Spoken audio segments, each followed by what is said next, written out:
என் பெயர் கே. மகாலிங்கம். எனக்கு வயது 73 ஆகிறது. எனது சொந்த ஊர் காஞ்சிபுரம். இந்த மதுரையில் உள்ள சன் பிசியோ மருத்துவமனையில் சிறப்பான முறையில் சிகிச்சை அளிக்கிறார்கள் என்று கேள்விப்பட்டு எனது மகன் இந்த மருத்துவமனையில் 2/5/2024 அன்று சேர்த்தார்.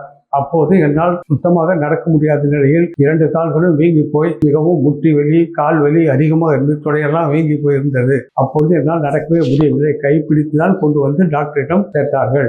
அதன் பிறகு இந்த பிசியோதெரபி மருத்துவ சேர்ந்த பின்னர் நல்ல முறையில் சிகிச்சை அளிக்கப்பட்டு தற்போது என் பாதங்கள், முட்டி வலி எல்லாம், தொடையில் உள்ள வீக்கங்கள் எல்லாம் குறைந்து நன்றாக நடக்க முடிகிறது. தற்போது நானே கை யாரும் பிடிக்காமல் நானே நடந்து வருகிறேன். அந்த அளவுக்கு எனக்கு நல்ல முறையில் சிகிச்சை அளித்துள்ளனர். இங்கு பணிபுரியும் அனைத்து டாக்டர்களும் நோயாளிகள் அனைவரும் நல்ல முறையில் குணமடைய வேண்டும் என்ற நல்ல எண்ணத்துடன் செயல்பட்டு வருகின்றனர். அதேபோல் தலைமை மருத்துவர் ஒவ்வொரு நாளும் தவறாமல் ஒவ்வொரு நோயாளியும் கண்காணித்து தினமும் விசாரித்து